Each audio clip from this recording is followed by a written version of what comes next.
So if there's someone who doesn't want to be recorded, just please keep your videos and microphones off and you can contribute through chats. So I've Okay. started recording now. Go ahead, Well, Rita. thank you, Sophia, for that note. So welcome everyone to this webinar about evaluation. And let me get my points.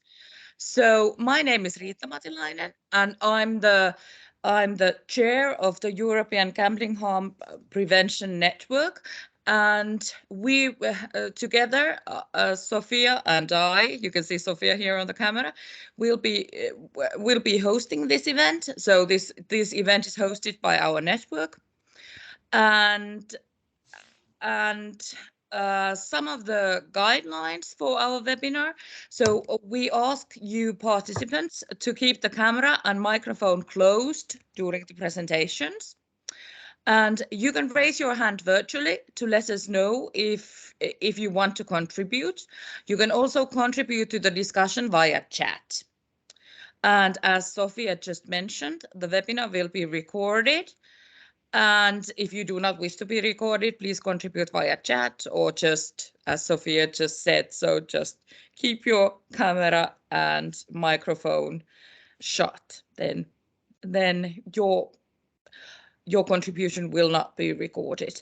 And just to let you know, so we'll be having an informal after party after the webinar for approximately 30 minutes. So starting from approximately 9:30 p.m. Finnish time. So please join us for an unofficial chat if you're interested in meeting other colleagues from different countries and so on. So a few words about our network. So what is EGHPN then? So the European Gambling Harm Prevention Network is a network for non-governmental organizations around Europe working on gambling harm prevention. And our network brings NGOs around Europe together, and we share experiences, knowledge, ideas, and perspectives around gambling harm prevention. And we strongly feel that networking gives us the resources we need to make a national and an international impact on gambling policies and regulations. So we are quite a young network. We've been together for about a year now. And we concentrate on prevention, treatment, and counseling for people at risk from gambling harm. We also include their families, significant others, relatives, and friends. So not just only the gamblers themselves. And we work at an individual, communal, societal, and international levels. And if you're interested in our work, please visit our web page. We also have a Facebook page, LinkedIn account, and you can always contact me and Sophia. So after this short introduction, I will give the floor to Greo, which we are really happy has agreed to host this event. So Greo will be leading today's session, and here with us is Jess. Would you mind, would you like to show your face, Jess? Good morning for me. Good day for everyone else. So Jess is the evaluation lead, and then we have Lindsay. Lindsay is the stakeholder engagement lead. Good morning, everyone, for us. Hello. Yes, because it's morning in Canada, as you can imagine. And then we also have Liz. Liz is the Chief Strategy Officer. Thank you, Rita. And Sophia, and thank you to the European Gambling Harm Prevention Network for having us, agreeing to work with us, and as well as our partners, which we'll introduce shortly. Knowing there's an after party and we've got a bit ambitious agenda, I'm going to tell you very, very quickly about Greo and then invite you to engage with us at the after party if you have more questions or you haven't heard of us. But quick intro, we are a nonprofit, independent organizations specializing in knowledge translation, so facilitating research and evaluation findings in practice to inform programs and policies and really take an evidence-based stance in our work. We take a public health approach to our work. We also have the world's largest international gambling evidence center. We have a research-grade gambling data repository that researchers can use and conduct secondary analysis of using research-grade data sets. We also facilitated the creation of the conceptual framework of harmful gambling. That was an international collaboration with gambling experts across the globe, and these reflect the factors that influence harmful gambling. And this can guide research program design and educate policymakers on issues related to harmful gambling.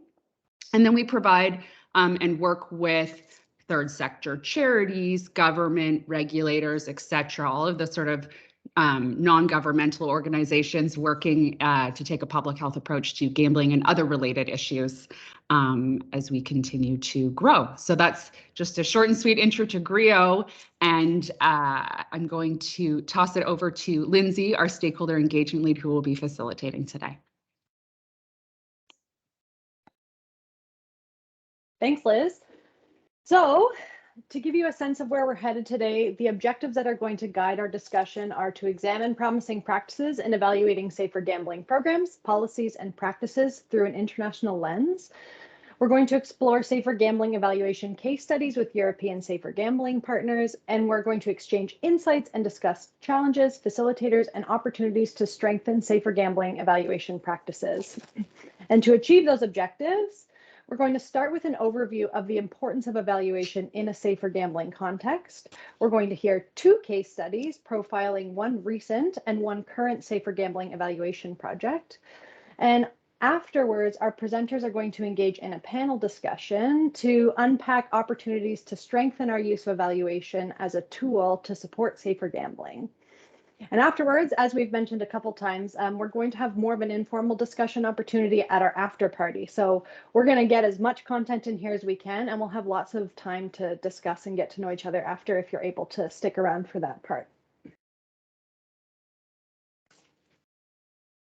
And before we dive into the agenda, I'm just going to take a quick moment to introduce our presenters to you. So Jess Voll is our evaluation lead at Greo, and she's going to get us started today with her presentation on evaluation as a vital contributor to evidence-based safer gambling efforts.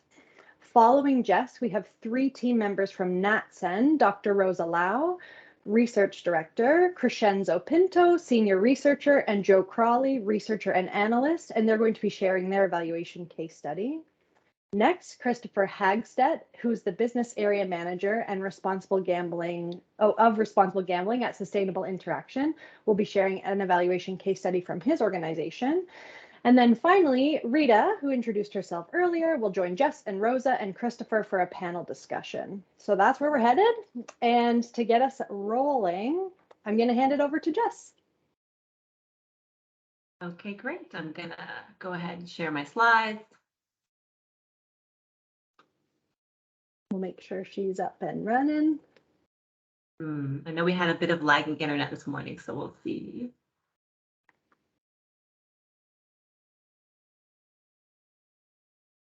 We're all good, Jess.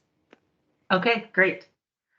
So I'm really excited to be here today, and I just want to acknowledge to the everyone here today that I'm pretty sure this is the first webinar I've ever been to about safer gambling focused specifically on evaluation. So I just want to kind of give kudos to the network for bringing everyone together today to discuss that. So in my presentation today, I want to first start by talking about why evaluation matters in today's gambling landscape. Then I want to move and talk about how evaluation and about evaluative thinking contribute to evidence-based decision-making. Then I want to move into talking about how we can use evaluation findings to strengthen safer gambling programs, policies, and practices. Then I want to get into some specific ways we can look at building evaluation capacity to strengthen the impact of the work that you do. And finally, I want to talk about managed evaluation and talk about its role in delivering backbone stewardship for independent system level evaluations. So why does evaluation matter so much in today's gambling landscape? The landscape is rapidly changing. If you're like me, you're pretty excited that we're starting to see gambling being increasingly recognized as a public health issue. We're moving away from that traditional, more traditional, very informed consent model of understanding gambling related harm that tends to look specifically at the problem gambler.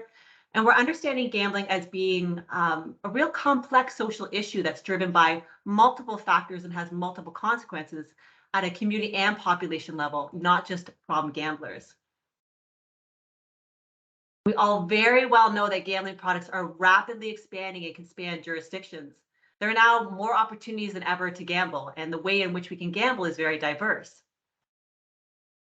And what this is culminating to is this recognition that the way in which we address gambling-related harms has to change. So we're starting to see increased gambling legislation and strategic efforts to reduce gambling-related harms internationally. If we look specifically in the European context, we can see that there are this momentum being built to really address gambling-related harms in a new way. The plans I have outlined here are just a couple of examples of different national action plans and kind of legislative changes that are being underway right now. But what is really interesting about these plans is that we're starting to see the language change. We're starting to see them talk about gambling as a public health issue. We're starting to see them acknowledge the need for different system partners than we've had before. And also, close to my heart, we're talking about the role of evaluation.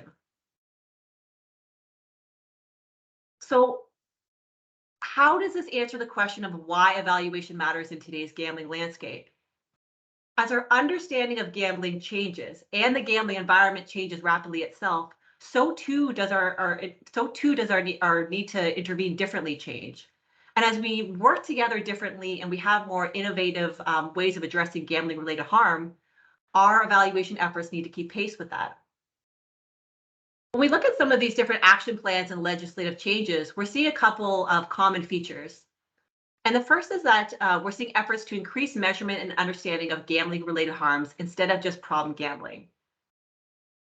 Gambling-related harms are complex, as you know, both in practice and conceptually. So to actually understand if we're making a difference in reducing those harms at a community, population level, affected others, we need to act and evaluate differently than we have before. We're also seeing increasing emphasis on player protection through prevention and early identification. As we continue to move more upstream and look at preventing gambling-related harm from happening in the first place, we need to think differently about how we evaluate those efforts. Because if we're doing an effective job in preventing and identifying gambling-related harm earlier, then in theory, we're stopping something from happening in the first place. So we need to think about how we actually understand that we've come together to prevent that. And then finally, in these legislative changes and action plans, we're seeing a recognition of the importance of research and evaluation. And I'm really happy to see that that sentiment being expressed. And I really think the next step for us to move forward is to really make sure that we have the systems in place to evaluate. So we're moving beyond just acknowledging it, but we're actually putting systems in place to measure these action plans that have diverse partners coming together to address gambling-related harms. I just want to give two examples of how we're seeing evaluation language being embedded in these action plans. The first comes from Norway's action plan from 2019 to 2021. They actually specifically recognize that we need to evaluate the measures in accordance with the main and sub goals of the action plan. So we need to be able to speak to whether we're making a difference at the kind of goal, the higher goal and vision level, but also those specific action areas or sub goals within those plans. The other thing I really liked about this example, which is what I wanted to share with you, is that this plan also talks about the need for knowledge exchange and being able to get people together to talk about evaluation findings. As we move into the evidence-informed decision-making piece of the presentation later, you'll see that this is a really critical piece to using evaluation. So it's not enough to just evaluate. We need to have critical discourse about what this means and why. Another example I want to share with you is from Finland's action plan on alcohol, tobacco, drugs, and gambling. This is actually a 10-year plan, and in 2020 they had a midterm evaluation. And the way in which they talk about evaluation in this context is that it's the evidence-based nature of their work. It's based on the assessment of the conditions in the municipality or area, as well as on the information available on the good practices that have been found to work. This is when we start to plant that seed that evaluation is very contextual. As I move into the next part of the presentation, I talk about evaluation and evaluative thinking. We're going to see this more and more. But one thing I want to kind of lead with today is thinking about why or the value of evaluation in helping us understand what works in a very specific context. And that's something that can make it very complementary but different to research practices.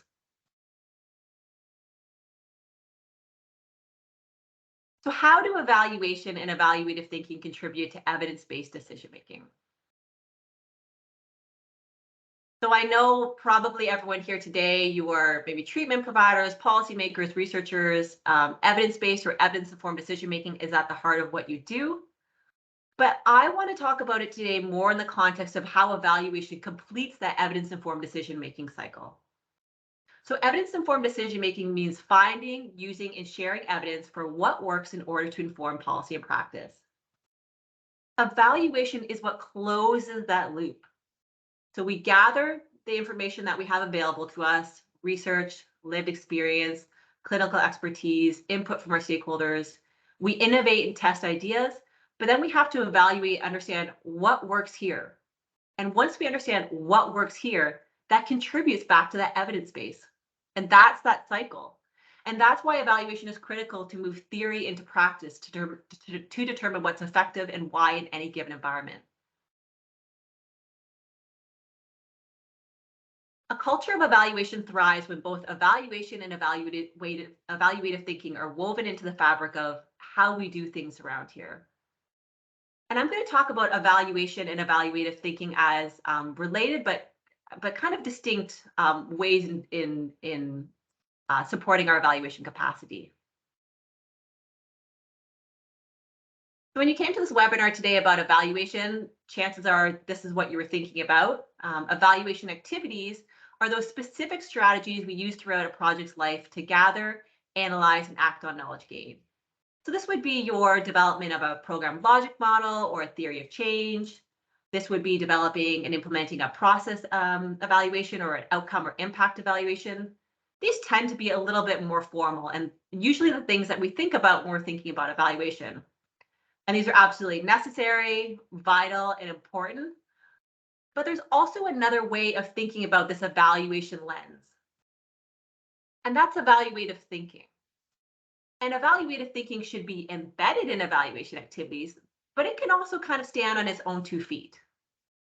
Evaluative thinking is an approach to working. It's kind of a way of viewing the world. It emphasizes curiosity, continuous learning and growth. It values sense-making and enrichment through learning. It questions assumptions and employs critical thinking. That's my favorite. Anyone who works with me knows that.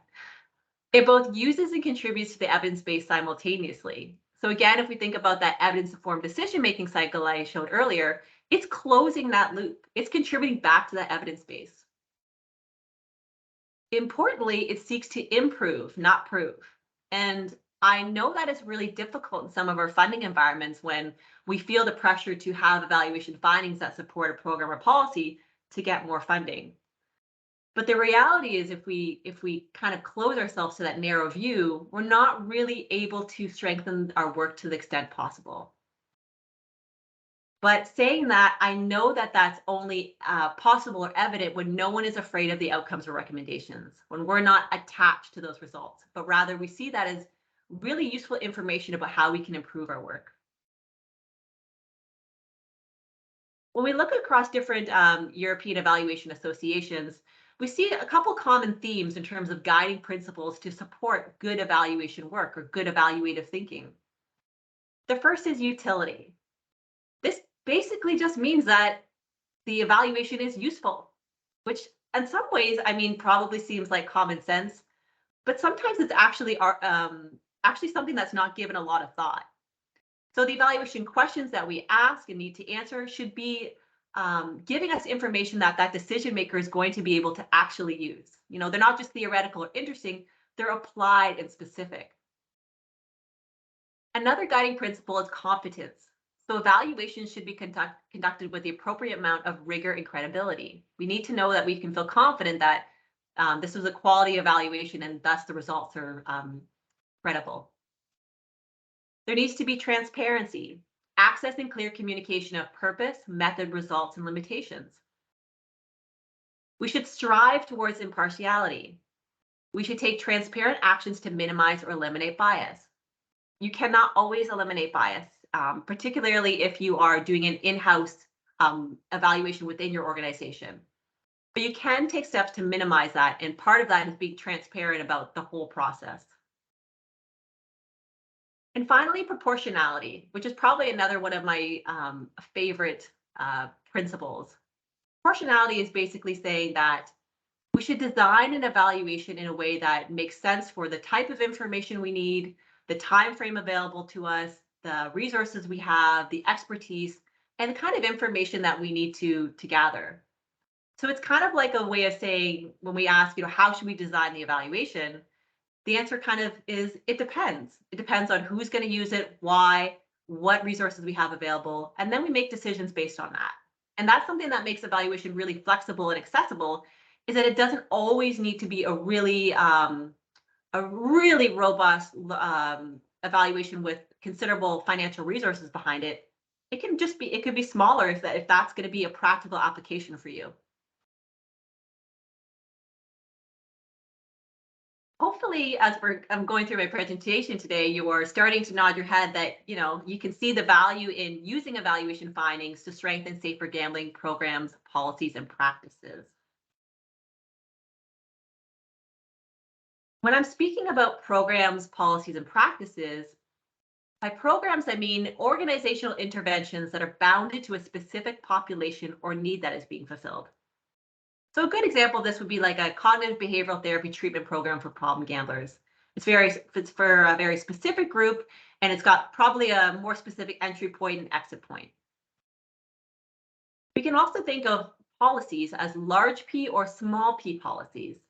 So large P policies are those that would span an entire jurisdiction, like a regulatory change. And small p policies are those that would maybe be present in an organization.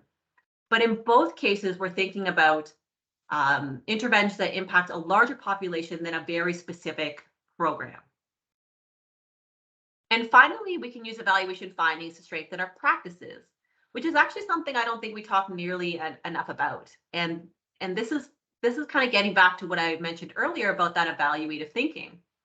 So practices are our way of working, the way that we've kind of embedded evaluative thinking into the work that we do. And this is to the end of improving access to or quality of services offered.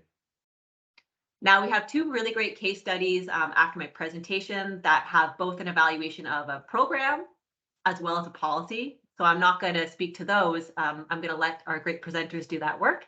But I do want to talk about how we can use evaluation findings to strengthen practices. Because in some ways, these are the most accessible, easy things that we can do to get started to kind of make that cultural shift. So using evaluation to strengthen our practices could be developing logic models and theories of change for all new and existing programs, making that kind of the norm of how we do things. Looking ahead and designing and implementing data collection tools for all new and existing programs, that recognition that we're going to need to have some systems in place to collect that data for future analysis. This one is one of my favorite, embedding time and budget for evaluation into all grant application or program plans. Evaluation takes time and resources, and when we think of it as kind of an afterthought, like, oh no, how do we evaluate now? But we don't have any time or money set aside for that. It's really hard to do good work. So we start thinking of evaluation as something that needs to be embedded in all those project plans from the outset. We're really going to strengthen our ability to close that evidence-informed decision-making cycle again. And finally, it's just creating space for wonder and curiosity, which is when I talked about evaluative thinking and not being afraid of the results or findings, that's sort of what this is speaking to. It's creating a safe space for people to say, I wonder if we just tweak this, if we just tweak this part of our intake form, what might happen? What could be the results of that? And really supporting that curiosity. So let's look now at ways to build evaluation capacity to strengthen the work that you do. But what is evaluation capacity? Well, evaluation capacity is the ability of an organization or system to routinely conduct useful and credible and proportionate evaluations to inform decision-making. This basically means that we have the systems and people and culture in place to conduct evaluation and evaluative thinking to inform decision-making. But building evaluation capacity is an intentional, emergent, and continuous effort. It's not accidental, and I can't say that enough. And it also needs to happen at the individual, team, organizational, and system level. At the individual and team level, building evaluation capacity means creating champions that are proactive and consistently supporting a culture of evaluation, and that we prioritize resources to cultivate technical skills, coaching and mentorship skills, stakeholder engagement and collaboration skills, and curiosity and experimentation to imagine and test new ideas. And I just have to do a quick brag about my organization, Greo, for a minute and say that this is something that we do really well. And because we invest so much in this, that we're able to have a robust evaluation team that is here today presenting. So I just want to say that it works. At an organizational level, we can support a culture of evaluation by developing clear processes and systems for evaluation. We allocate resources. That's, again, yet another theme, human and financial, so that we actually give space and time for good evaluation. We also routinely use evaluation findings to inform practices. This might seem like a no-brainer. Well, of course. But I have seen many organizations that complete evaluation as sort of a checklist activity, right? Like, we need to do this to give it to the funder, but they're not really set up to have that conversation next of how do we use this to make changes going forward? And what is our commitment to making those changes based on the evaluation findings? That is how an organization supports that culture of evaluation. And finally, it means facilitating knowledge exchange to support a learning culture. So we're creating opportunities and systems where people can be connecting to each other within an organization and across the organization to share good ideas and lessons learned. But again, that has to be intentional. That seldom happens just by accident. At a system level, when we think about all the system level partners that are involved, and we go back to those action plans that I mentioned earlier, which are now involving different system partners across community organizations, public sectors, just many different organizations and partners beyond gambling partners specifically, we need to think about how do we work together in that context to support a culture of evaluation. And the way in which we can do that is leveraging both loose and tight working relationships. And by loose, I mean, and loose and tight, I mean, we know when to come together and work really intimately and closely with partners to the end of shared evaluation pursuits. But we also know when to work apart and share information that way. But this is all to the end of identifying and really living out a shared aspiration, that we're working together towards a shared vision. And as we do that, we're strategically learning together. There can be the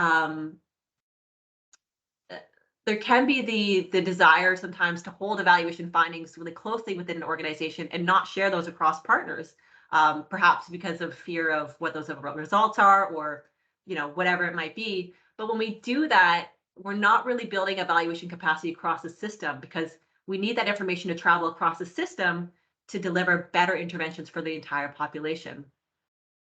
We also need to engage authentically within and across communities. And finally, we need to invest in backbone stewardship support for collective impact. And I'm going to talk about that and what that is in a second. So again, evaluation capacity is that intentional, emergent, and continuous effort. Intentional. And this is amplified when we consider what it takes to create system level change in the evaluation of safer gambling initiatives. So going back to my point about backbone support is an organization or group of organizations that are really they really form the engine or the heart of that collective work. they're kind of that guiding lens that kind of brings in all the partners in a very systematic way, that they kind of make sure we're all on track and moving towards the same goals, and we create systems to share information. When we don't have backbone support, we just run the risk of going back to working in silos and kind of talking across each other instead of with each other. And it's very difficult when we do that to also say, okay, what is the impact of the work that we're doing together? So that's something I want, as we think about moving forward, of how we build that backbone support so that there's that capacity really embedded at the system level. So just briefly now, before I hand it over to my good friends at NatSen, I want to give an example of how we can use managed evaluation to deliver this backbone stewardship for independent system level evaluations. So as many of you might be aware, in April 2020, the use of credit cards was banned for gambling in the UK. And right now, NatSen is completing an evaluation of the policy to ban the use of credit cards. And this evaluation is looking at the effectiveness of the ban on changing use of credit to gamble and gambling-related harms. It's also looking at the unanticipated negative and positive outcomes. It's looking at the fidelity of the implementation and opportunities to strengthen and modify implementation. And so Greo's role in this is that we've actually been running a managed evaluation program to support the delivery of this independent evaluation. And this managed evaluation framework allows us to be that third-party neutral organization that can make sure that the entire evaluation is complete in a really transparent way, free from real or perceived conflicts of interest, which of course, when we're looking at gambling, is something that's pretty important, especially at a level like this. So specifically in terms of what we've done throughout this program of work to make sure that it's evidence-based, it's transparent, and it's a quality evaluation, we first started by completing a rapid evidence review to inform a theory of change. This theory of change then was completed by an external evaluator who worked with different stakeholders. And this was kind of the frame which we worked with to understand what the ban might accomplish and why. Then we designed and implemented the invitation to tender to procure the right vendor consortium. So we worked to identify the really important evaluation questions and what the features of that evaluation should be. We managed the external peer review process to transparently award the bid. And we've created and managed a steering group and advisory committee for the duration of the evaluation.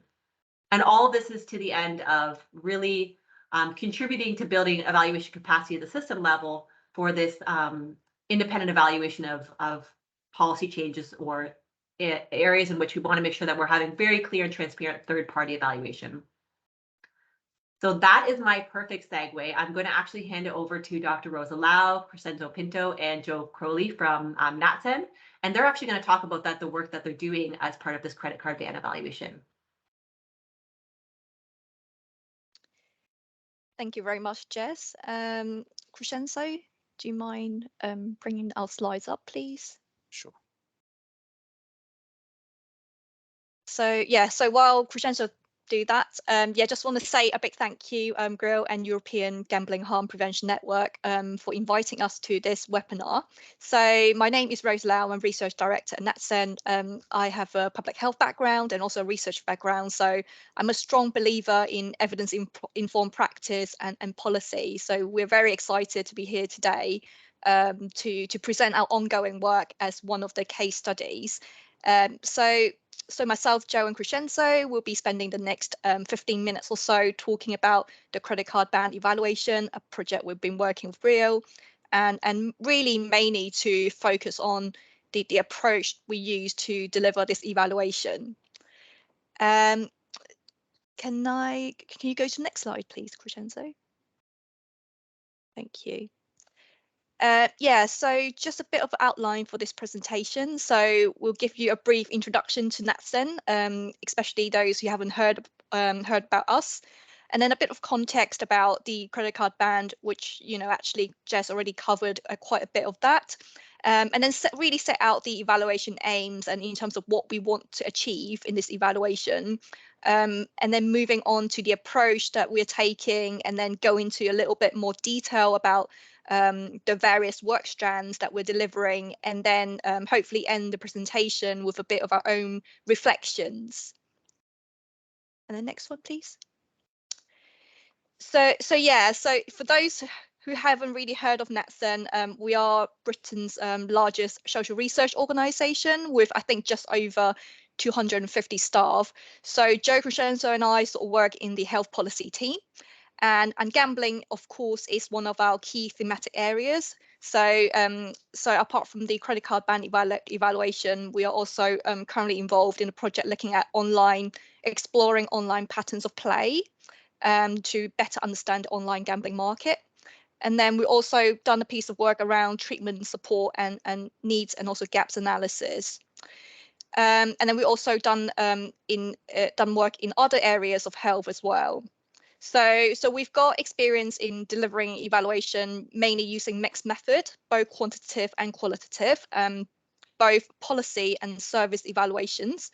I've listed a few examples on the slide, and we also do secondary data analysis and also rapid evidence reviews for different government departments in the UK, charities, and also sometimes it's been funded by research bodies such as UKRI.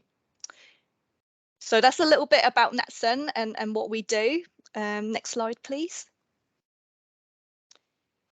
So just a little bit of background, as I mentioned, Jez already, briefly sort of talk about the credit card ban. So I think it's all sort of stemmed from the National Strategy to Reduce Gambling Harm, which is led by the Gambling Commission. It's a 3-year strategy to accelerate progress on reducing gambling harms. And as part of the strategy, a ban on the use of credit card by gambling business in Great Britain have been implemented since April 2020. So this ban sort of covers both online and offline gambling. And the primary goal really of this ban is to reduce risk of harms to people from gambling with credit cards and not really use money that they don't have to gamble, which might result in further financial harms like increasing debts, etc., etc. And the UK finance data suggests that out of the 24 million adults in Great Britain who gamble, about 800,000 adults use credit card for gambling before the ban, and actually quite a large proportion were problem gamblers. So that's a little bit of background around credit card ban. Crescenzo, next slide, please.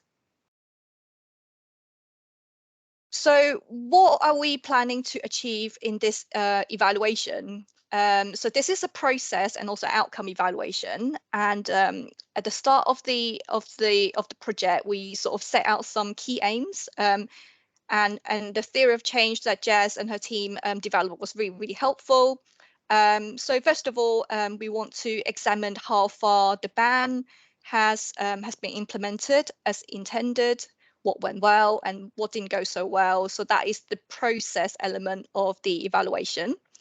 And then another key aim is to determine the extent to which the program outcomes were achieved. So we're talking about outcomes that's been identified within the theory of change. And then another key aim is to identify any sort of potential unintended and also unanticipated consequences of the ban, and that's both positive and negative. And because the ban was implemented when the COVID-19 pandemic started, it's also very important to examine the influence of COVID-19 in relation to the ban. Then lastly, we're interested in also the change in gambling behavior of credit card users as a result of the ban. So all of these hopefully will tell us not just the effectiveness of the ban, but also lessons learned around its implementation, and also might suggest potential modifications to design and implementation of the ban. Next slide, please. So as I mentioned, our evaluation is sort of underpinned by a theory of change. So Jez mentioned in her talk earlier about it. And so this is what it looks like. I'm not going to go into too much detail of it.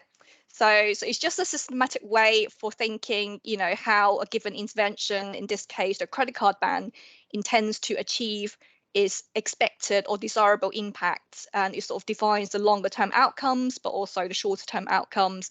And then you sort of identify what kind of conditions need needs to be in place to make these happen. So it's a very useful tool to help us plan our evaluation. So the elements in yellow are the key outcomes for this evaluation. And Joe will sort of later talk about how we develop some of these measures we need to look at in order to address those outcomes. Next slide, please. So to deliver this evaluation, we are taking a multi-step approach, starting from a scoping phase, which involves reviewing and synthesizing existing data.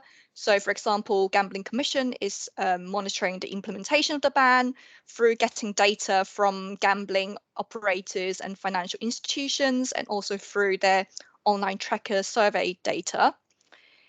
And then after we've reviewed all the relevant documentation, we went on to develop an evaluation plan and research tools.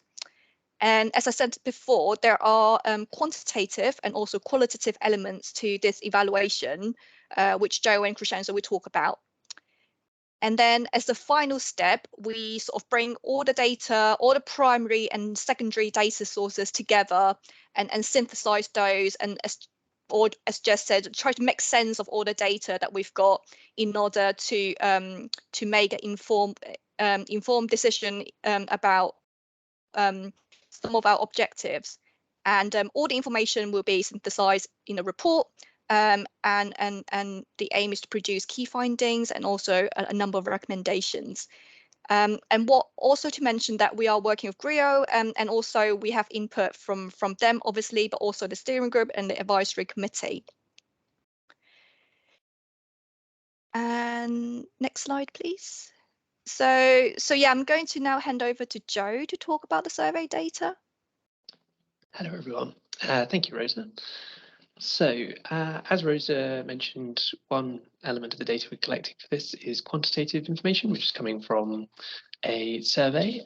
So this first slide is just summarising what survey data we're currently in the process of collecting for the evaluation.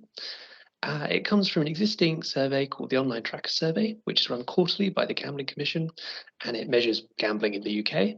It's nationally representative with an achieved sample size of about 2,000 people per wave. The sample is new each wave, so it's asked of different people. It doesn't follow the same people over time, but the questions remain the same, so we can use it to measure changes in gambling activity over time. It covers topics like whether people gamble, and if so, how much, what they gamble on, and before the implementation of the ban, which was back in April 2020, there were questions specifically around credit card use for gambling, and other forms of borrowed money were added, which is really useful to us as it allows us to see how the picture has changed before and after the ban. And in addition, after the ban, we've also added a new set of questions to the survey, asking people specifically about their experience of the credit card ban and how it might have affected them. So these were added to 2 post-ban waves of the survey, which gives us a sample size of about 4,000 people, which allows us to look kind of in detail at subgroups of the population, in particular credit card users and problem gamblers. So Crescenzo, can I have the next slide, please? So, and just to talk through the aims of what we're trying to achieve with the survey. Broadly, there were 2 aims. One was around process evaluation. So this is all about how things happened. An example being whether or not people avoided the ban by taking out money at cash points, or if they were able to gamble online on non-UK gambling websites that still allowed payment by credit card in some way. And then the second aim is about impact evaluation, which broadly is about what effect the ban had. So in this case, we're comparing the situation before and after the ban, allowing us to estimate the impact of the ban on people's gambling behaviour, in particular, whether it reduced overall levels of gambling with borrowed money, which we can then address with the repeated survey data, which was asked before and after the ban. And the questions asked post-ban, meanwhile, are more about the process side of things, testing whether the survey was implemented as intended, and considering what other factors might have affected people at the same time. So a good example of this being COVID-19, which came in at a very similar time to the credit card ban, and so we won't be able to disentangle the impact that that had on people's gambling activity using our repeated time series data, but we do have questions asking people specifically about how that impacted their gambling, which will help us to begin to disentangle that. Although I should add that surveys are a bit of a blunt tool for kind of exploring information that's kind of exploring information where you don't have a clear sense of what's already happened. So as Crescenzo will talk about more in a moment, we're also conducting qualitative research to explore these issues more flexibly and in greater detail than the survey allows. So Crescenzo, can I ask you to move on to the next slide?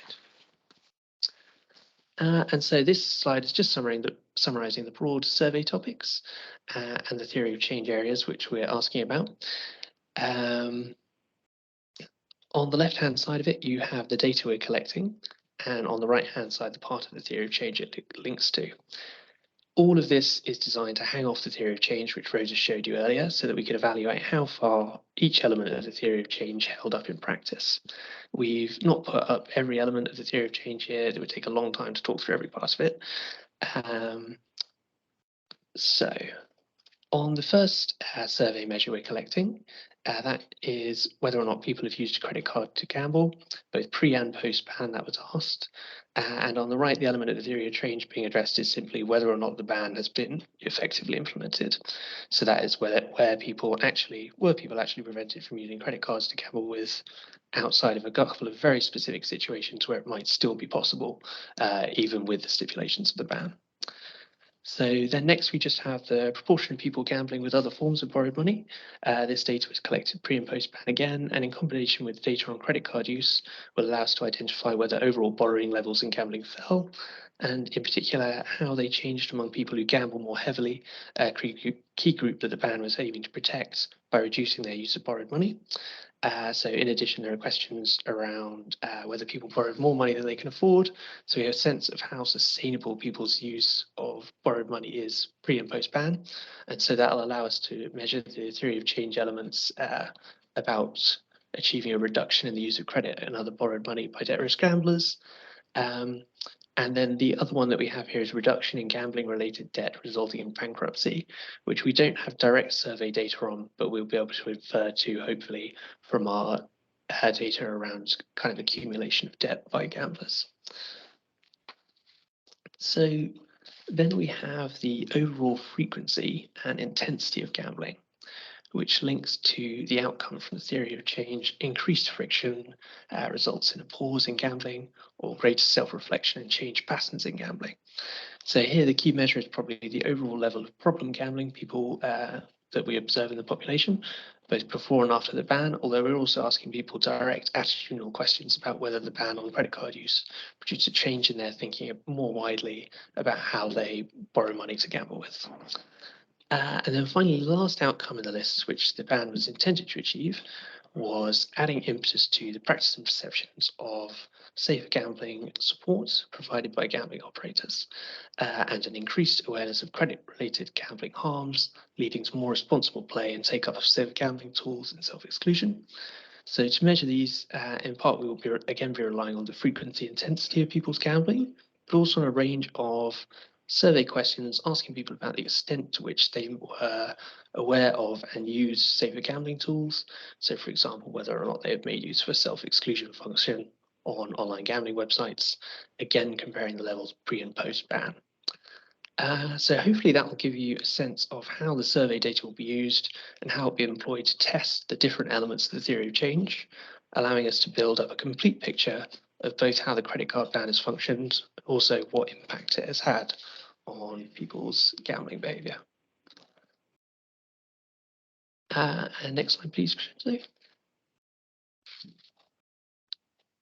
Oh, and then I'll hand over to Crescenzo for the qualitative section. Thank you, Joe. So as mentioned, this evaluation includes also a qualitative strand of research. The main reasons to use a qualitative approach, some of them have already been listed by Joe, are it's a really useful way to obtain a richer and more diverse picture of a specific phenomenon. or event. This is because it allows to explore and also understand better a variety of perspectives, different kind of experiences and different approaches to things. And this also allows for a wider range of flexibility. And this is particularly useful when we are talking about new information or new circumstances, such as those emerging from a new policy or new interventions. It also allows to answer to why and how questions. So, for example, how the ban has impacted gamblers and why there are different experiences, why some gamblers are more affected by the specific elements and why others by other elements. So the main phase of the qualitative strand is interviews, one-to-one in-depth interviews with specific stakeholders, such as support providers, gambling operators, and financial operators. And we are also currently conducting fieldwork with gamblers. We aim to interview 20 gamblers by the end of the study, and also there will also be interviews with affected others, around 10 interviews. By affected others, we mean people who are affected by someone else's gambling behavior, which includes like family members, friends, or even colleagues. We are using two methodological approaches in this case, an inductive and a deductive one. I'm going to explain the differences between the two and why we have decided to, so what kind of rationale is behind this decision. But I'm not going to delve into too many details. So obviously, if you have questions about both approaches or either either one of the approaches, just let me know and we can answer in the QA session.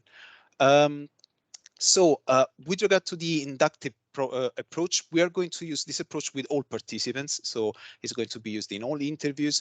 This is a data-driven approach, which means that we are going to let themes emerging directly from data. We are not going to use any theoretical assumption to analyze data in this case. This is a very flexible and adaptable approach, and is very useful, as mentioned before, with a situation where you have new information emerging or new circumstances, such as a new like an intervention or the credit card ban itself. We are using topic guides for these interviews.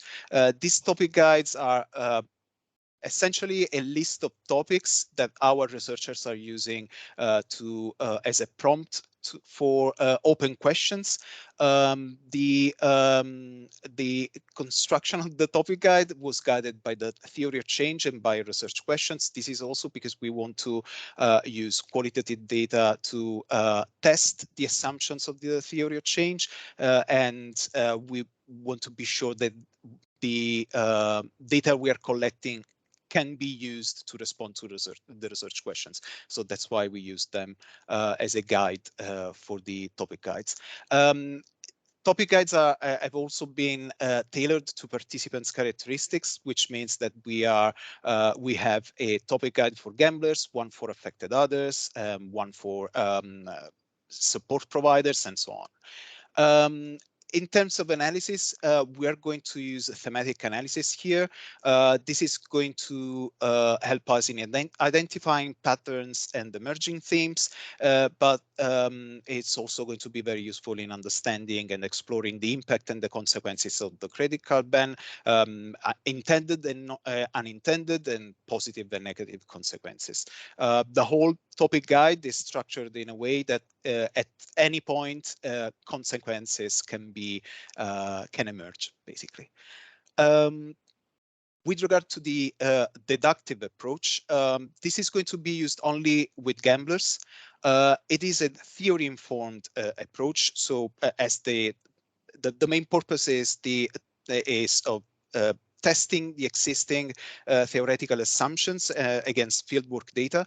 And we have decided to use these two tools. So the COMBI model, which is short for capability, motivation, opportunity, and behavior, and the theoretical domains framework, or TDF. These two tools have been used several times in other studies to understand behavioral changes and basically which factors can facilitate or hinder behavioral change. That's also why we are using this approach only with gamblers, because we are trying to understand why specific changes have happened, or why changes that were part of the aim of the credit card ban have not happened. In terms of analysis, we are going to use a thematic framework. So our purpose is to have a map of the different barriers and facilitators. And the other main aim of this approach is going to be identifying intervention successes and problems. This is because both models are really useful in understanding which elements have worked well or less well in new policies or interventions, and can be also a really useful tool to understand what kind of changes or what kind of new elements need to be tested in new interventions, or what needs to continue just because it's working really well, and so on. And yeah, thank you. Great, thank you. Yes, so yeah, just before we move on to some reflections, just want to maybe just let you know, like in terms of progress to date. So as Presenter mentioned, like so part of our fieldwork, particularly interviews with gamblers and affected others, are still ongoing. So the team is about actually to start doing some early analysis, which is really exciting with the data that we've collected so far, and produce an interim report. But the final report will actually be delivered hopefully spring next year. Yeah, so yeah, this is almost coming to an end. So I'm just going to end our presentation with a few of our own reflections. So I think from our perspective, I think taking a mixed method approach to evaluation is really important, because it allows us to sort of understand things from a more holistic way and answering different types of questions in terms of how the intervention has worked. And then another reflection that we've had is, I'm not sure if Joe mentioned this to you earlier, but for the survey, we developed some new survey questions specifically about a ban, and we added it to the existing online tracker survey that is being run by Gambling Commission quarterly. So to us, this is a sort of like a think outside the box, a creative way of gathering the information that we need for this evaluation. And then also the qualitative approach that Crescenzo sort of talked about earlier, having it informed by behavior change theories and frameworks. I think all of these really help contribute to rigor of this evaluation. And then as a final point, just want to say, you know, collaboration and trust is really important. So it's been really great collaboration with Greo. You know, they offer their insight and input into this evaluation, and it's important because it makes things a lot easier. So yeah, so that's it really. So I hope you find our talk interesting, and happy to take any questions. Thank you so much to all three of you. I think we're going to skip an immediate question session just in the interest of time, but we'll make sure that we loop back in the after party to connect you with anyone who had questions. So if you do have questions, please make sure you pop them in the chat. And I am going to introduce our next presenter, Christopher Hagstead, and he's going to present a safer gambling evaluation case study led by Sustainable Interaction. So Christopher, whenever you're ready. Thank you. Let's see if I can share my presentation here.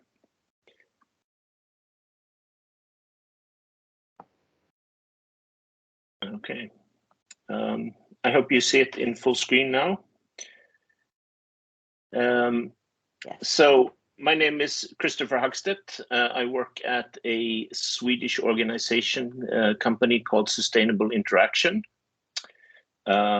We are a privately owned company that work mainly in the area of responsible gambling and problem gambling. The company was started in 1999 in Sweden to run the national Swedish national helpline for players and relatives. So we come from sort of a treatment background, and then from there we have moved more and more into different types of online resources and online tools that we provide. So we work a lot with responsible gambling training. We have an online treatment program that we provide to partners that then offer treatment. We also do quite a lot of work around player analytics and risk analysis for gambling operators. And all the things that we do are very much based around sort of an urge to also do research and evaluation of the efforts that we do to make sure that our tools and resources are effective and useful. And that's sort of where this presentation comes in. And what I would like to talk about today is work that we have done together with the Norwegian State Lottery, Norsk Tipping. And the project that we have been working with them for quite a few years now is their efforts to do proactive care calls with their customers. So essentially what they do is they identify high-risk players among their player base. And these customers are then contacted by specially trained customer service agents that call up and have proactive care calls where they offer support and other efforts to help them stay safe. This specific case was started first as a pilot project.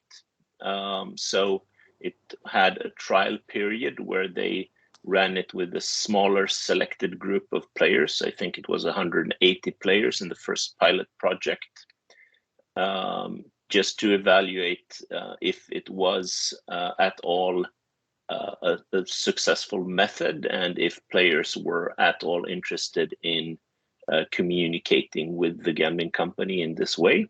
And that pilot project turned out really well. So at that point, they then moved into a more structured implementation. And in that implementation, they adopted a very structured approach with randomized selection of participants and different approaches. So one group received the intended intervention, in this case, the phone call. One group received a traditional paper letter in their mailbox at home.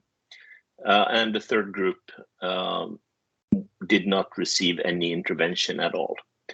So that way they had a good selection of different approaches that could then be used during evaluation to compare the groups. A lot of the basis for this, both the effort for the calls, so selecting players, was done using behavioral tracking data that is available to the gambling company, and also information about their money consumption. And the strength that Norsk Tipping has in this case is that for a long time they have had identified play. So all players are identified with a loyalty card. So they have very good historical data for every player, and they are able to track any play and any intervention that players have with the gambling company. So they have a very robust set of data as basis for their efforts. So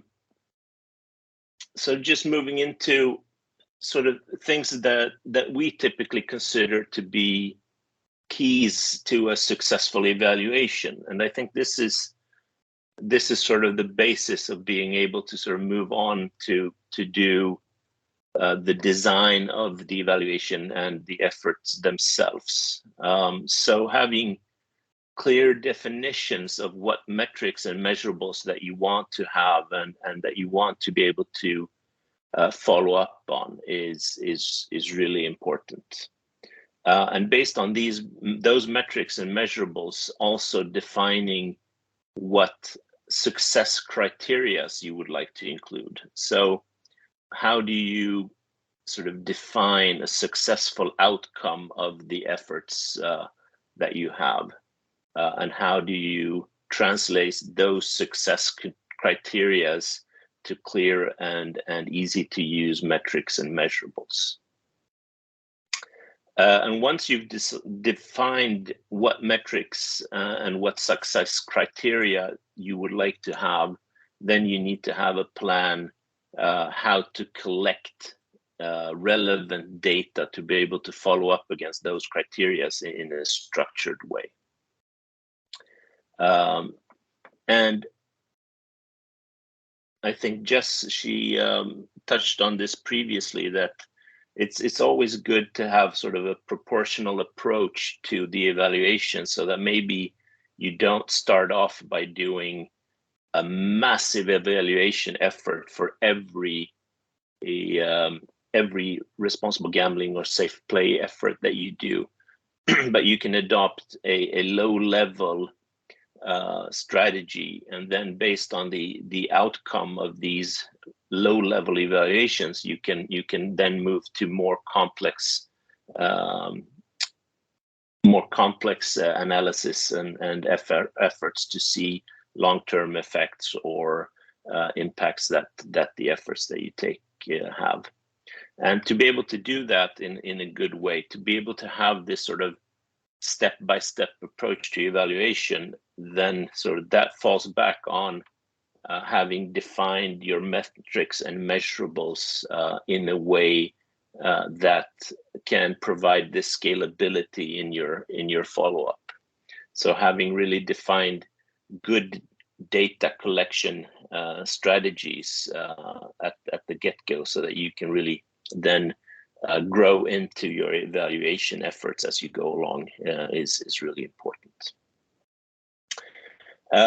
And I think this has also sort of been touched on before, that whenever you have a new safe play effort that you are taking or implementing, including evaluation as part of the project plan and part of the implementation from the get-go is really maybe the most important part of being successful with any evaluation efforts, because if you haven't included a good basis for evaluation, then at the end of the day you might be lacking data, you might be lacking information or sort of different connections that can help you then follow up on the true effects and impacts of the responsible gambling effort that you've taken.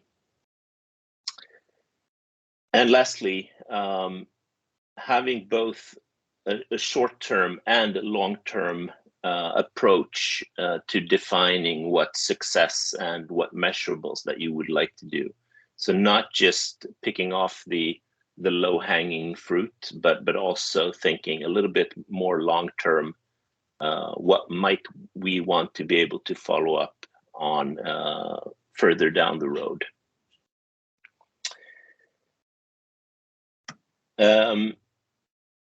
And sort of some of the things that we like to sort of talk about when we do evaluation is some different measurables of thinking about what it is that we are trying to measure and evaluate. A method that we've come to look at is looking at these three measurables that I have on screen here, and those are outcome, effect, and impact. And what we sort of consider these to be, I mean, outcome, that can be something which is sort of, or typically it's a short-term, easy to measure outcome of, it's a direct outcome of the effort that you take. And in this Norsk Tipping example or case study that I'm presenting today, what we've looked at as sort of an outcome of the phone calls is how many were reached, for instance. So that was a success criteria for the phone calls that we would like to have a high degree of players being reached. And out of the group that were selected for this evaluation, 73% of the players that were called actually answered the phone. And 8 out of those that were reached, 85% of those were interested in having the conversation with the representative from the gambling company. And when asked during or after the phone call, when asked how the player perceived the phone call, they told the representative that they rated it on average 4.4 on a scale to 5. So very, very high perceived quality of the call was reported. And so I think these are good examples of easy to measure short-term outcomes of this intervention. So the phone call, these are really easy to use. And also, this is an example of where the gathering of data is also easy, because you can do it with data that is provided during the intervention itself. So this is typically sort of, this is an easy evaluation to do. Was the phone call successful? But it's easy to measure, but it doesn't really tell us very much if it was a long-term successful intervention. So to be able to look at a little bit more of sort of the long-term efforts, that's where we need to look at different aspects of evaluation. And that's when we look at effect. So what is the effect of the phone call that we had in this case? And we like to look at effect as being sort of a secondary effect of the efforts itself. So it's not a direct outcome of the call, but it's something that happens because of the call. And the effect is much, much more difficult to measure, because you need to have a correlation between the user, the call, and some external data source or an additional data source. So this information about the effect of the call, it can't really be using data that is collected during the call, but it needs to come from some other source. And of course, that makes it much, much more difficult to measure. And the best way to measure effect is just precisely this, that you can use a secondary data source. So it's completely disconnected from the data collected during the effort itself. So this also means that we're getting a level of independence between the data sources and the effects, so that it sort of gives you a higher level of accuracy and relevance for the evaluation as well.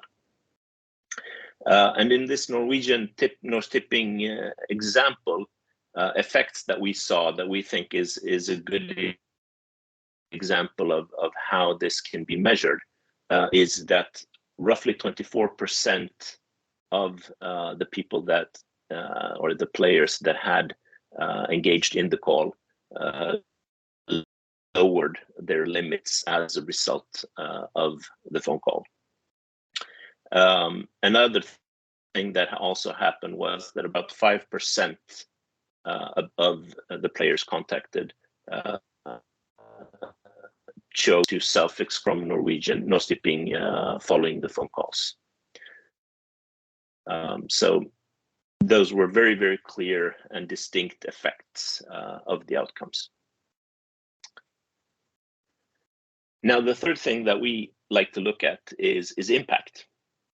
And impact, we think, is often very difficult to plan for during your initial planning of an evaluation effort.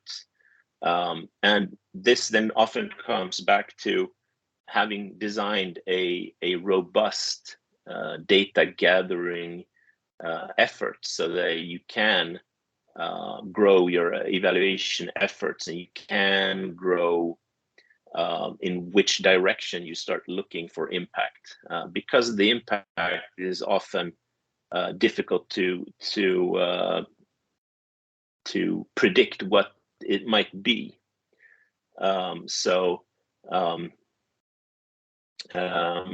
You often need to be able to sort of grow into your evaluation so that you can follow up in different directions and look for impact in different areas. And similarly to the effect measurements, measuring impact is difficult, and it even to a higher degree requires a very separate data sources to be able to gather relevant data on impact. And in this case, with the Norwegian nose tipping, one thing that was clear in the long-term data was that for the players that took part in the evaluation or the effort, on average, there was a 30% reduction in net losses following the efforts, and that reduction in net loss was sustained for quite some time. So up to a year, that reduction in net loss was sustained, which is really good. Another impact that was observed was that over 90% of the players that took part in the phone calls were actually still active players with nose tipping 12 months following the effort. So it also had a good impact on both reducing gambling harm, but also in enabling players to keep playing as a means of entertainment rather than a problematic behavior.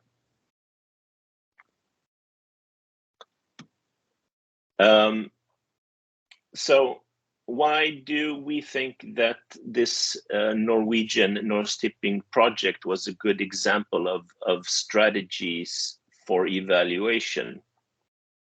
Well, it started as a pilot project.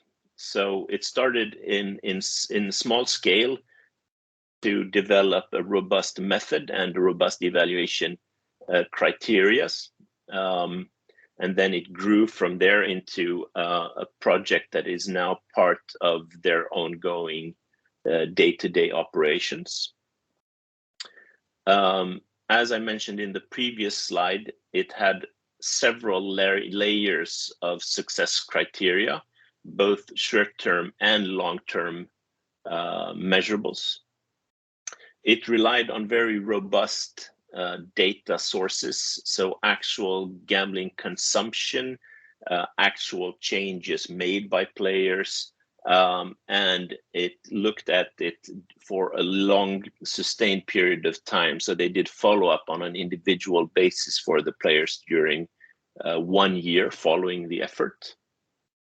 It made use of multiple approaches, so phone call, letters, and a control group, which also enabled them to do good comparison with sort of the baseline, what happens to players that are not receiving any efforts at all. So really good diverse approach to that. And sort of what we're doing here today, where we're sharing this experience or these experiences and this information to a wider group. I think that's, I mean, if you're doing evaluation and you're learning things, a key is to then also use that data and share it to a broader group to enable these learnings to be reused so that other people can do similar efforts and not start over from scratch, but can build on the results of things that have previously been done. And an unexpected thing that happened here was when they shared these evaluation results internally at Nos Tipping, they have actually also found that they have been able to make some really significant organizational learnings based on these results. So for instance, one thing that they learned was that most of these players, even though they are their most at-risk players, all of them, when asked, or basically all of them, when you ask them what they want to do, is that they want to keep playing. So that's something that they learned a lot about, and that they then have been able to use internally as a metric going into other safer gambling approaches. That is the end goal, to be able to offer that to their players. That's sort of the end goal for all of their responsible gambling efforts now, is to make sure that all players can keep playing at a safe level, because that's what the customers actually are telling them that they want to do. So it's been a really powerful internal organizational process within Nos Tipping as well. And finally, making use of the evaluation continuously. And as I mentioned previously, maybe starting from a low level and then scaling up your evaluation efforts based on the data that you already have and the findings from each previous step of the evaluation. So currently, Nos Tipping is now looking at subgroups. So they're using essentially the same base data, but they are now breaking down the groups into smaller subgroups. So for instance, all players that only play online scratch cards or online casino games, and then looking at how well did the effort work for that subgroup of players. Is there any difference in how it worked for them compared to other groups? And trying to then customize and adapt the methods that they use moving forward. Maybe online casino player needs some different approach in the calls moving forward. So that data will be presented soon, within the next few months, I believe. So that's a great way to keep using sort of learnings to then go go deeper into the data and go deeper into the findings and try to see if you can find out even more based on the data and the efforts that you've already done. Finally, I just want to share, so as I mentioned in the previous slide, they've been really good at sharing this data, and they've put together a number of different research papers based on the evaluation. So here are two of them. I'm not sure that you'll be able to sort of write down the links straight off here, but if you Google "reaching out to big losers," I think you will find these studies easily. And with that, I would like to thank you for giving me the opportunity to share some of our experiences of evaluation and working with evaluation of responsible gambling and safer play efforts. Thank you.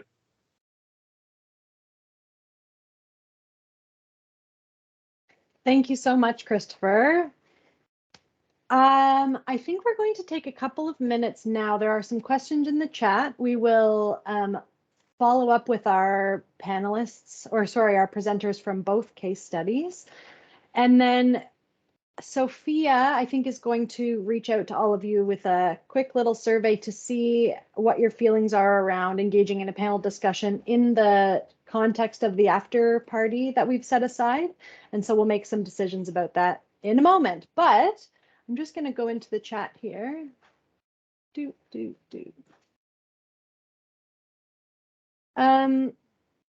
So Rita asked, if we're talking about cultural change that is already taking place, how can we isolate the impact of a certain intervention from the overall change? So she specifies, I'm thinking about gambling regulation and the public opinion on gambling that seems to be tightening, at least in Europe. So how do we untangle those things as these evaluations are taking place over time?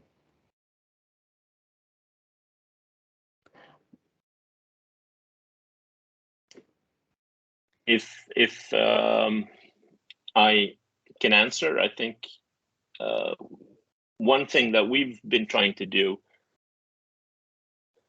is to have efforts that are known, so that we have sort of a baseline prior to any regulation changes or such, so that we have sort of a baseline before and after.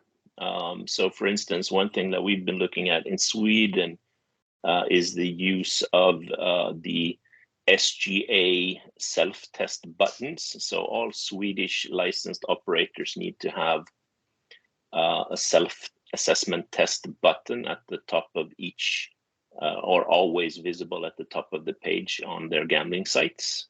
And the buttons have to look in a specified way, so they look the same across all gambling operators. So what we've done is we've looked at how has this button impacted the use of self-assessment tests prior to or after these being inserted into the regulation. And comparing to data sort of previous with the same gambling operators and the same games and also that stuff, just comparing what did it look like before and after. Yeah, and I just want to add to what Christopher said. So I think a lot of the evaluations is because it's done in the real world, you know, interventions are implemented in a very complex system with constant change, you know, with policy, and you know, and there are also other competing interventions going on as well, like that aims to make similar impact. So I think, you know, I mean, obviously in the ideal world, you know, if it's feasible to have a control group, that means, you know, having a group of people who haven't received the intervention and then also collect data in both groups, you know, that would be ideal. So you can really do some sort of comparison, but it's not always ethical. So I think recently we've done a piece of evaluation using approach called contribution analysis. So it's a theory-informed approach. So I think the idea is, you sort of really look closely and establish a list of statements from your theory of change, examining like the contribution, what you think are the contributions the interventions are achieving in relation to a set of specified outcomes. And then the approach also allow you to consider what other alternative factors or what other contributory factors in explaining the impact. So you're being really explicit about what could be the alternative explanations, and then you sort of design the evaluation with these alternative explanations in mind, and sort of try to collect data as part of the evaluation. So it's not really an easy, it's not easy. So, but I think we can just do the best we can. I don't know if Joe or Crescenzo wants to also add a few things about comparison groups, etc. Just one thing, actually, related to qual research, and it's not because I was talking about qual research, but it's just because it's the most recent example, and it's coming from the evaluation of the critical ban.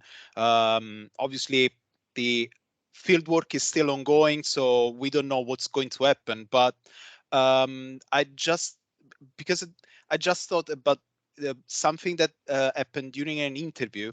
One of the participants that explained that their gambling behavior, their gambling habits have changed, but on one hand, because of the, according to them, that's their opinion, because of the ban, but also because of the pandemic. So, and in different ways, these two factors have had an impact on his habits in different ways. But in the end, if you look at the bigger picture, or if you look just at numbers, you just see a change in a specific direction. But maybe that's also why having a mixed methods evaluation is really useful, because it can just highlight where some very specific factors may influence a change in a direction or another one. That's it. Yeah, I think that's a really, sorry, Jess, go on. No, go ahead, finish, Rosa. No, I'll just say that's why, yeah, I just want to echo what Crescenzo say. I think mixed method is really important. It sort of add multiple layers of evidence, and just synthesizing it and checking whether all the various strands of research are showing similar findings, and that will really enhance what we find from the evaluation. So but yeah, go on, Jess.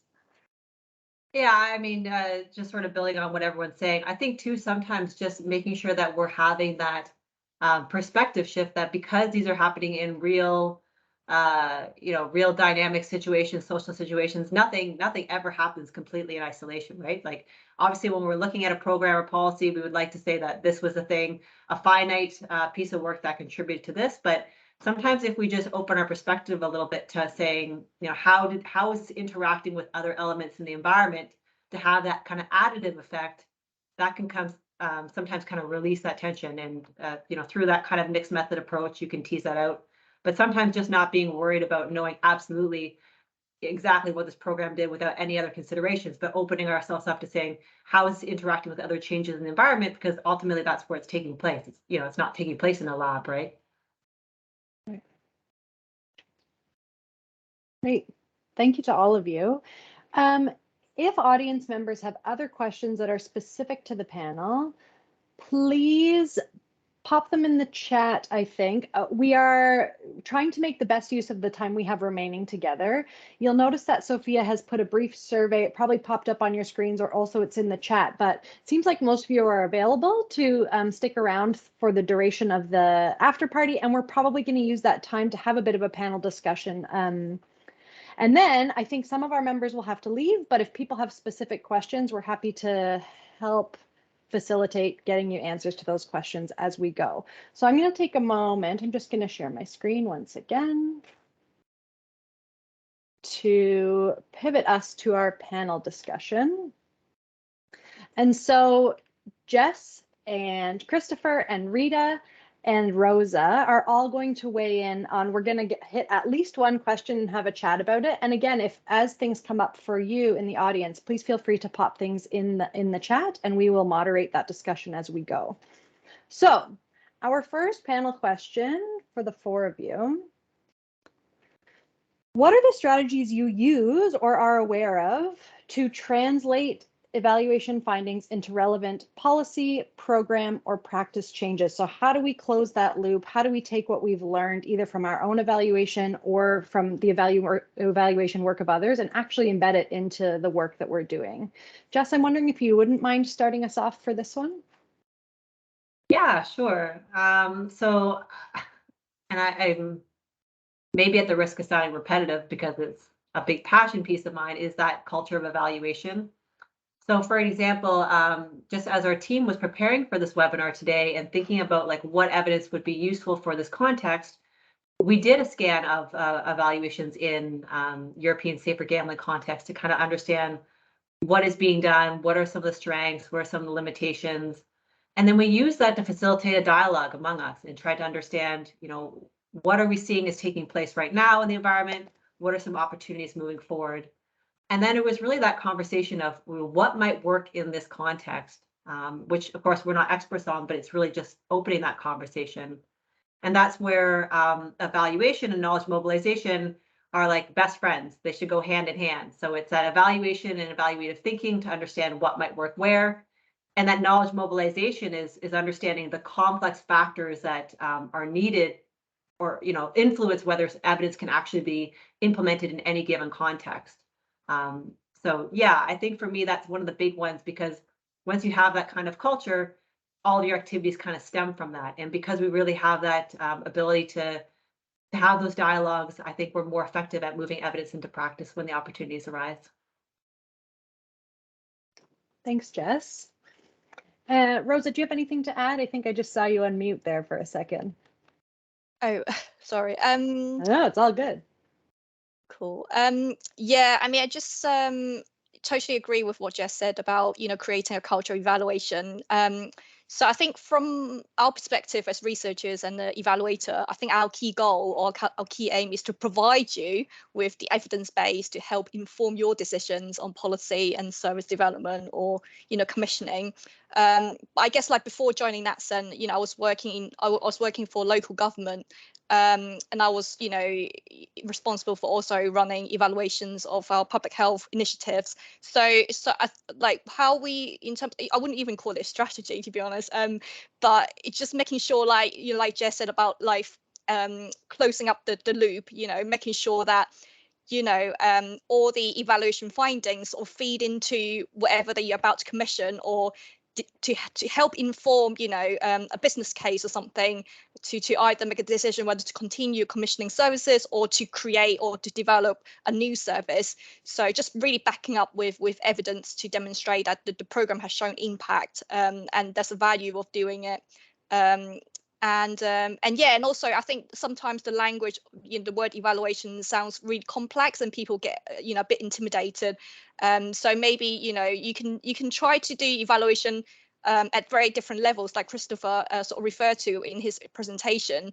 As a new service, if you're piloting like a prototype, you can always start small. You can do a small evaluation just by maybe first of all identifying implementation or design issues and then fix them before scaling it up. And or you can also do something that's really quick and what we call a rapid cycle learning or rapid evaluation. And that's not a full evaluation, but it's a rapid learning sort of process in terms of how the intervention is doing in the setting. So yeah, that's kind of my sort of reflections on this, really. Thanks, Rosa. That's really helpful. Rita or Christopher, is anything sparking for you that you'd like to respond to? Yeah, and I just wanted to sort of connect to what Jess was saying, that it's very much an organizational thing that you need to be open to look at evaluation findings and then making changes. And so that oftentimes I find that is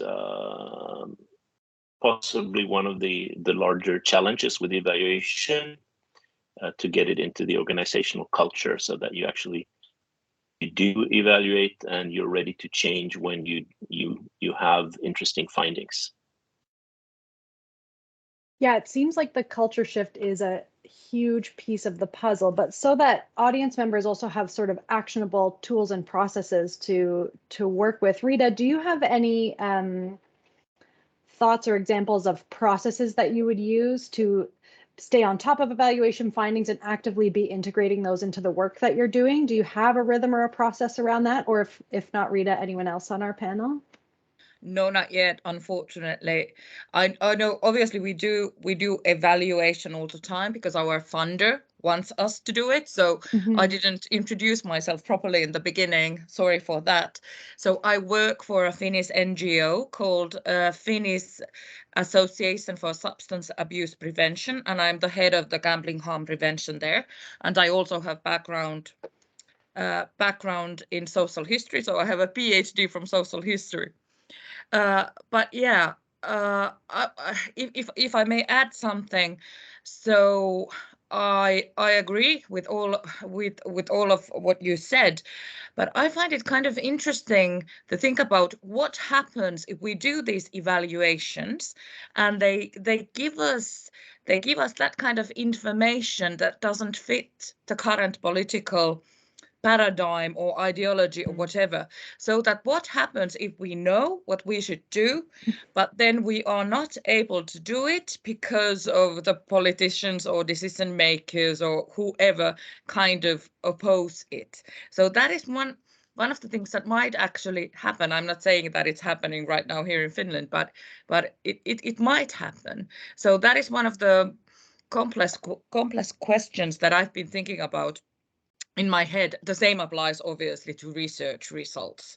If they do not fit the political agenda, are they then just dismissed and forgotten? So this is always what I'm thinking about when I'm thinking about evaluation. But that didn't answer your question, sorry, Lindsay. No, that actually echoes a question that we have in our chat right now from Ray in the audience, who has questions about unintended consequences. How do we become aware of those? And then, assuming that those are probably some of the things you're speaking about, Rita, these unintended consequences that potentially are not as favorable in terms of like sort of political forward movement. How do we address those findings in our forward movement after we have our evaluation results? Does anyone have any thoughts on that? I can kind of speak to both a little bit. So getting back to the specific strategies, an example of how we use evaluation findings are when we support different organizations to develop a new program or policy or initiative. Part of that is usually developing a theory of change or a logic model. And as part of that process, we review the literature and we look at evaluation findings to determine, what have similar programs done in the past? What measures have they looked at? How successful have they been? And then we have that conversation about, okay, given these evaluation findings with an organization, what comes to mind in terms of how you might want to modify or consider the program that you're either currently developing or running right now. So we kind of use those findings, lots of different ways, but we'll actually use them upfront to help to develop a new program or policy. With respect to the idea of unintended consequences and unfavorable results, 100% that can happen. And that's why the evidence-informed decision-making doesn't happen in this kind of sterile environment, right? It's that complex interaction between political, social, and cultural factors. So I think, when we find the first step is looking at the evaluation findings, but the next piece of that is having that conversation about, what is realistic to implement in this environment. So it's not to say that the evaluation findings are an absolute goal, guiding light of what you do next. Those are the findings, but then it's a really interesting conversation among stakeholders about, what are some small manageable changes we can start with? What is their appetite for? Where can we create champions to start moving at least some of this forward, if not all of it is favorable?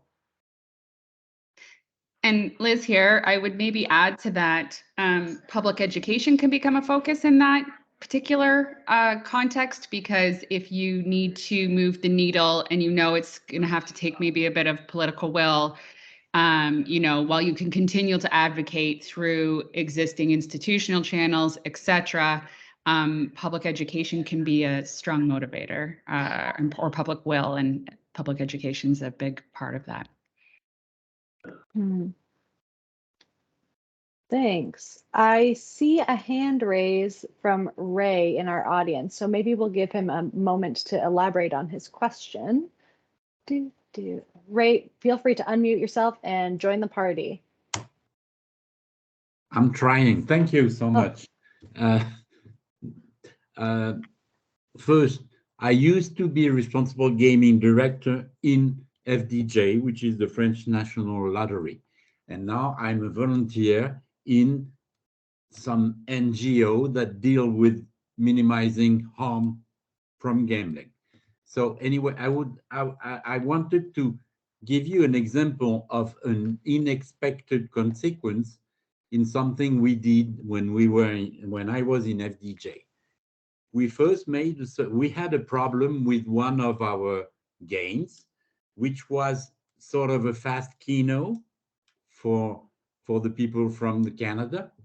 That is a draw every 5 minutes, and then you can get your winnings and bet again every 5 minutes. So the risks are very high. And so we made a study among many other things about what do you do with your winnings. And we had enough people surveyed so that we could split the people in recreative gambler, low risk, high risk, or excessive gamblers. And so what do you do with the winnings? And what are the amount of the average winning? 1% of the recreative gamers re-gambled, and 22% of the excessive gamblers re-gambled, okay? And the average amount of huge winnings was 300 for the recreative gamers and 400 euros for the other gamers.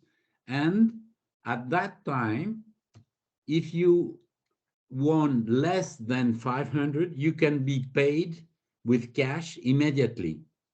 So we lowered the payment, the immediate payment, to 300 euros in order to bother a bit the excessive gamblers and not bother the recreative gamblers. And the unintended, that's a difficult word for me, consequence after that, and we were lucky enough to find out about that consequence, is that the retailers, for those gamblers winning 400 or 500, say, okay, give me the ticket, I give you the cash, and I take a percentage for that service. So it was indeed not what we expected. I don't know whether I was clear. So the only answer we could find about that is if the retailers is caught doing that, is out of the network immediately. Thank you. And I That was turn my helpful camera off context. again, and the sound.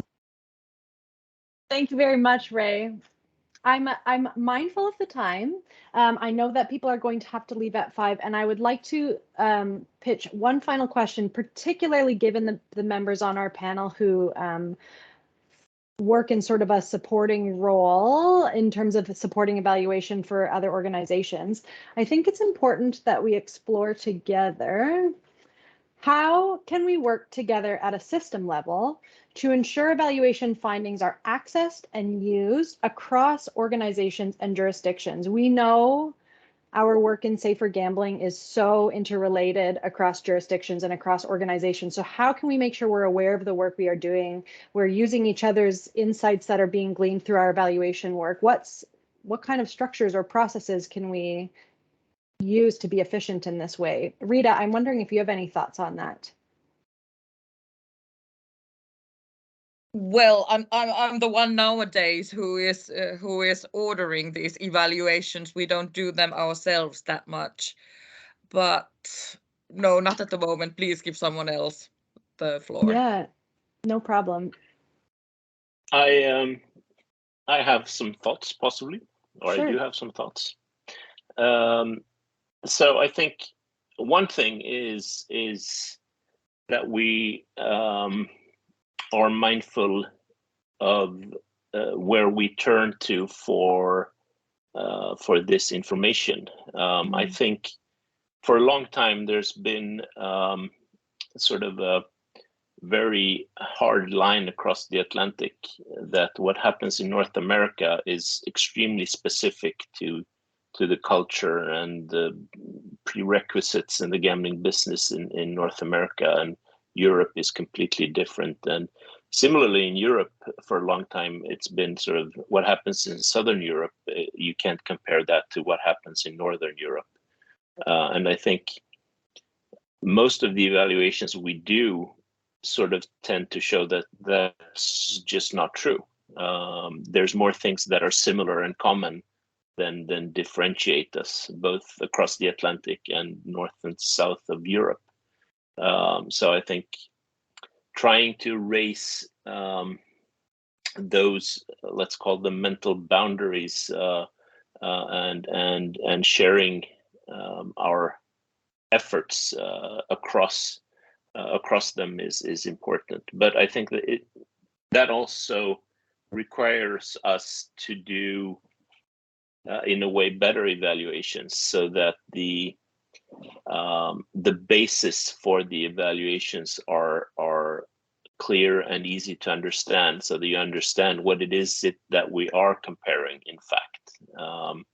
And then you can take into consideration possible cultural differences or possible regulation differences and so on. So having clear basis for the evaluation and then sharing as much as we can, I think that's really key. Thanks, Christopher. Go ahead, I just have a thought to share. Actually, I can give an example, and I'm going to put it in the chat.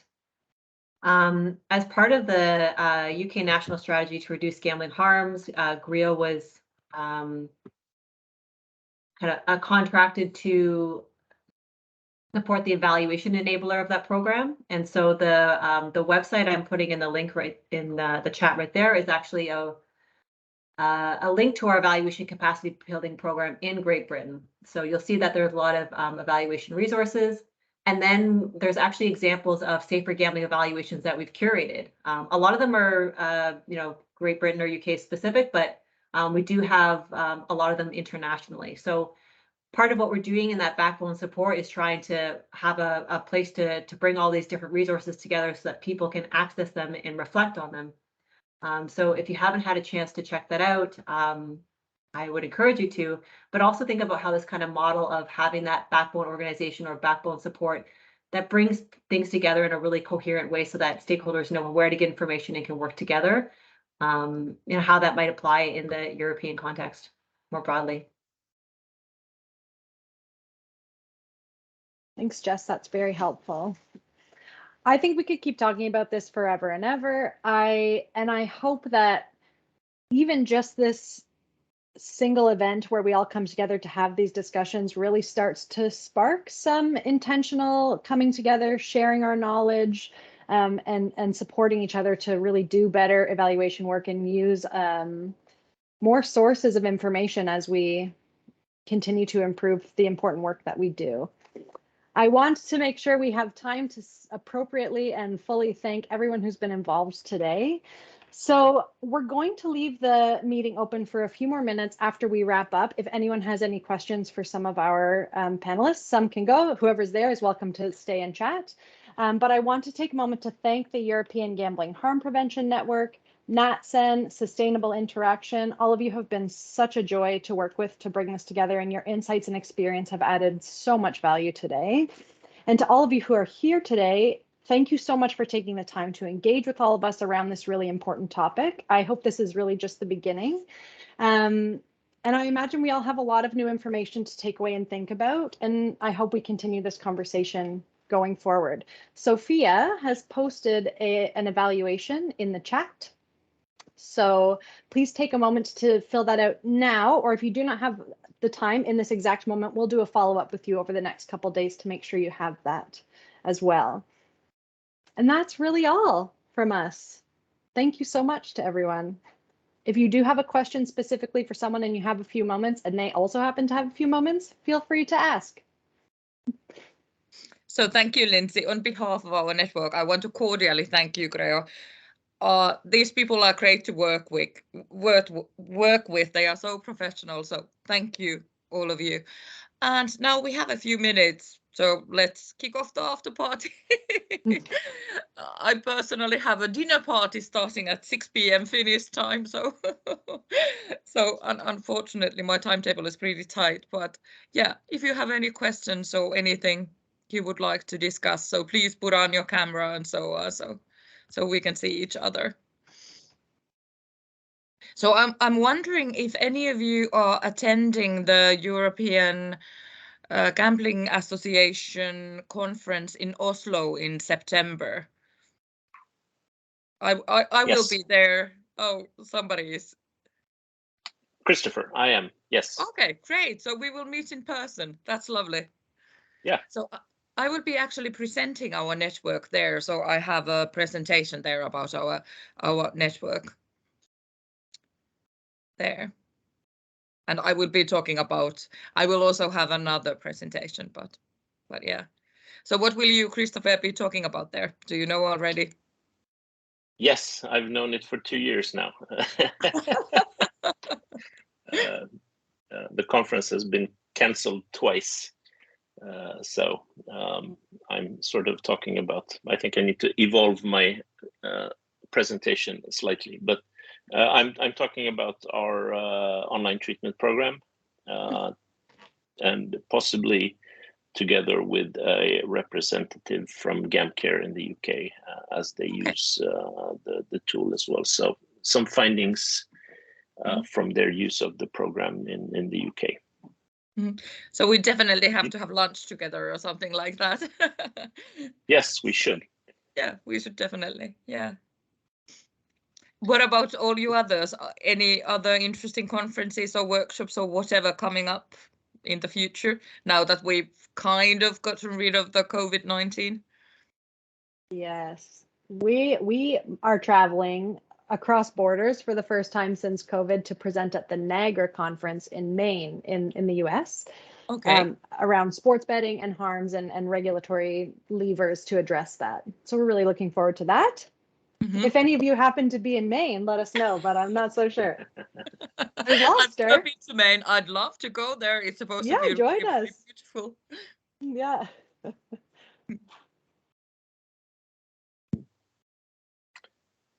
I came to think of something when we were talking about previously. How do we do evaluations from sort of when changes happen, regulation and other things? And as a Swede, I obviously need to talk about the Nobel Prize. So Obvious. the Nobel Prize from 2021 in economics was given to 3, I think they're Americans. They usually are. Often at least. So they did or have developed some models for natural experiments. So without having a control group, you actually do social studies on populations. So that's what they received the Nobel Prize for. So I think that's really interesting for the things that we do. So I would suggest that you look into that. I think, let's see if I can. Natural experiments help answer important questions for society is sort of the title. I'll share it in the chat. Let's see if I can. if I can do this.